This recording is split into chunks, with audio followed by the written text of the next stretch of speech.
വൃഷഭ. അപ്പം എല്ലാവരും പറഞ്ഞ പോലെ ഒത്തിരി നെഗറ്റീവ് റിവ്യൂസൊക്കെ കേട്ടിട്ടാണ് ഞാൻ ഈ പടത്തിന് കയറിയത്.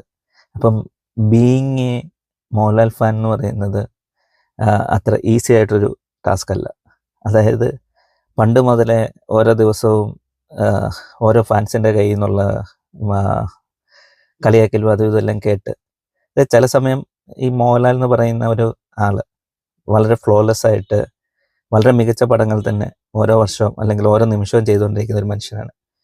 അപ്പം ഇങ്ങനെ പറ്റി പറയുകയാണെങ്കിൽ വളരെയധികം അൺപ്രഡിക്റ്റബിളാണ്. അതായത് ചിലപ്പം ഒരു 2-3 ഹിറ്റ് അടുപ്പിച്ച് ഇന്നറോ പുള്ളി തരും. അത് കഴിയുമ്പോൾ ചിലപ്പോൾ നമ്മൾ ഇങ്ങനെ പ്രതീക്ഷയോടു കൂടി നോക്കിയിരിക്കുമ്പോഴായിരിക്കും എവിടുന്നേലും ഏതെങ്കിലും ഒരു രീതിയിലുള്ളൊരു ബോംബെന്ന് പോലും പറയാൻ പറ്റത്തില്ല, അതിനും മേലെ നിൽക്കുന്ന സാധനമായിട്ട് പുള്ളി ഇങ്ങോട്ട് തിരിച്ചു വരും. അപ്പം അങ്ങനെ ഒരു കാറ്റഗറിയിലേക്കുള്ള ഒരു സാധനമാണ് ഈ വൃഷഭ എന്ന് പറയുന്നത്. അപ്പോൾ ഇതിൻ്റെ ഒരു സ്റ്റോറി ലൈൻ എന്ന് പറയുകയാണെന്ന് പറഞ്ഞു കഴിഞ്ഞാൽ എന്താ പറയുന്നത്, ഒരു അച്ഛൻ്റെയും മകൻ്റെയും തമ്മിലുള്ള വളരെ മികച്ച രീതിയിലുള്ള ഇമോഷനെല്ലാം കണക്റ്റ് ആക്കിക്കൊണ്ട് ഒരു വളരെ മികച്ച ഒരു കഥയെന്ന് തന്നെ നമുക്ക് പറയാൻ പറ്റും.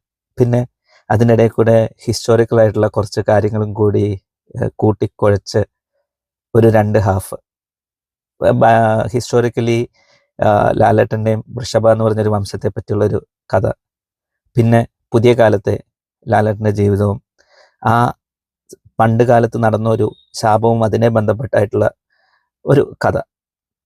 അപ്പോൾ പറഞ്ഞു വരുന്നത് എന്താണെന്ന് വെച്ച് കഴിഞ്ഞാൽ, ഫസ്റ്റ് ഹാഫ് അല്ലെങ്കിൽ തുടക്കത്തിൽ ഒരു ടൈറ്റിൽ കാർഡ് ഉണ്ട്.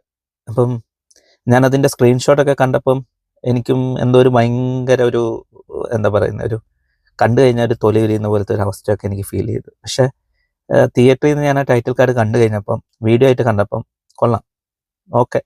പക്ഷേ അതിൻ്റെ അകത്ത് വരുന്ന ചില ടാഗ് ലൈൻസൊക്കെ എനിക്ക് അത്രയ്ക്ക് അക്സെപ്റ്റ് ചെയ്യാനായിട്ട് തോന്നിയില്ല.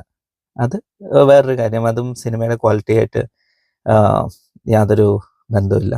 പക്ഷെ പറഞ്ഞു വരുന്നത് എന്താണെന്ന് വെച്ച് കഴിഞ്ഞാൽ,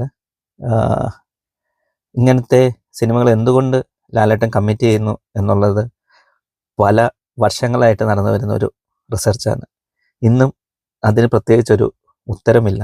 അപ്പം ഈ ഒരു സിനിമയെപ്പറ്റി പറയുവാണെങ്കിൽ പോസിറ്റീവ് എന്ന് പറയാനായിട്ടൊന്നുമില്ല.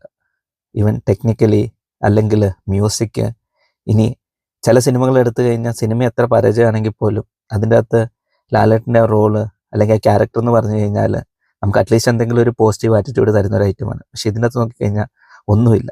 വെറുതെ പോവാം, കാണാം, തിരിച്ചു വരാം, അത്ര തന്നെ.